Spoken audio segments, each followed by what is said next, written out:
सभी को साहित्य मित्र हमारे अदृश्य सहायक किस प्रकार हो सकते हैं। लेखक वेदमूर्ति तपोनिष्ठ परम पूज्य गुरुदेव पंडित श्री राम शर्मा आचार्य आप सभी के द्वारा वीडियो देखे और बहुत पसंद किए जा रहे हैं। इसके लिए आप सभी का बहुत बहुत धन्यवाद। हमारा उद्देश्य इन वीडियो के द्वारा गुरुदेव के विचारों को जन जन तक पहुंचाने का है।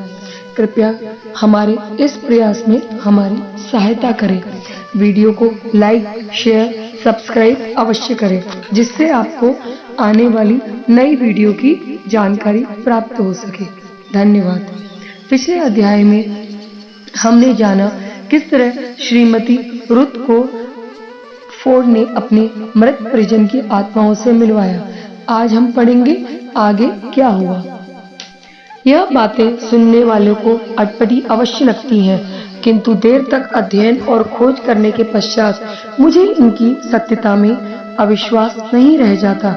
यह तथ्य स्वयं श्रीमती रुथ मॉन्टगोमरी ने स्वीकार किया और उसके साथ अमेरिका की उस जबरदस्त घटना को जोड़ा है, जिसके बारे में वहां बहुत दिन तक व्यापक हलचल मची रही। एक बार जिस समय श्रीमती रुथ का मृतात्माओं से परिचय कराया जा रहा था, माध्यम फोर्ड जो मृत आत्माओं को बुलाकर उनसे संकेत प्राप्त करके रुथ को बताता था, ने बताया आपसे कोई जज बात करना चाहता है। वो लैप्टे शहर में आपके घर के समीप ही रहते हैं। एक दिन कहीं अचानक गायब हो गए थे। बाद में डूब जाने से उनकी मृत्यु हुई थी। उनका सड़ा हुआ ढांचा अब भी वहां पड़ा देखा जा सकता है। श्रीमती रुथ ने वहां तो यही कहा कि मुझे ऐसे किसी पड़ोसी का पता नहीं है, किंतु घर आकर उन्होंने लैप्टे कुरियर जनरल के संपादक से टेलीफोन पर पूछा तो उसने बताया, हाँ, आपके मकान के पास पार्किनसन नामक एक सज्जन अवश्य रहते थे। वे यूनाइटेड कोर्ट ऑफ अपील्स में जज थे। वे एक बार एकाएक गायब हो गए। 7 राज्यों के सम्मिलित प्रयत्नों के बाद भी उनका कहीं पता न चला। लेक शोर होटल के समीप मिशिगन झील के किनारे उनका एक हैट और छाता अवश्य मिला था, पर उनके डूबकर मर जाने का कोई प्रमाण न मिलने के कारण उनके स्थान पर किसी परमानेंट जज की नियुक्ति नहीं की गई थी। उनका वेतन उनके बैंक खाते में जमा किया जाता रहा है। सबसे आश्चर्यजनक बात यह थी कि थोड़े दिन बाद ही उनका सड़ा हुआ ढांचा पानी में तैरता हुआ पाया गया। इन घटनाओं से इस बात की पुष्टि होती है कि जीवात्मा नहीं, शरीर मरता जीता है और मृत्यु के बाद भी जीवन का विकास क्रम बंद नहीं होता। गीता में भगवान कृष्ण ने भी कई स्थानों पर दोहराया है। उन्होंने आत्मा को कभी नष्ट न होने वाली बताया।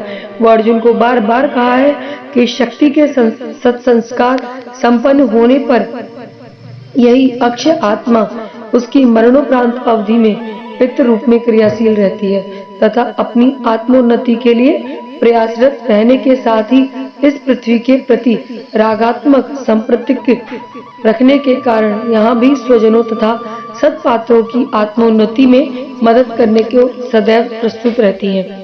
उनके पितरों से संपर्क करने पर व्यक्ति को लाभ ही लाभ होता है और हानि कुछ भी नहीं होती। संयोग भरी दिव्य आत्माएं। मनुष्यों में सभी का स्वभाव एक जैसा नहीं होता। कोई उपकारी प्रकृति का होता है और कोई कष्ट पीड़ितों की, दुखी जनों की सेवा सहायता बिना प्रत्युपकार की भावना से करता है। जहाँ इस तरह की परोपकारी वृत्ति के लोगों का बाहुल्य है, वहाँ दुष्ट प्रकृति के लोगों की संख्या भी कम नहीं है। जिन्हें दूसरों को अकारण कष्ट पहुंचाने में मजा आता है, दूसरों को दुख पहुंचाकर प्रसन्न होने वाले लोग पर पीड़क कहे जाते हैं। इसी प्रकार प्रकृति के लोग मरने के बाद भूत पिशाच स्तर के बनते हैं और वे उस योनि में रहकर भी दूसरों को दुख पहुंचाया करते हैं। अदृश्य जगत की सूक्ष्म शरीरधारी आत्माओं से किसी को भय नहीं होना चाहिए। जीवित या दिवंगत दोनों ही प्रकार की आत्माओं के पारस्परिक संपर्क का अनुभव न होने से जीवधारियों का कभी कभी आतंकित होना स्वाभाविक है।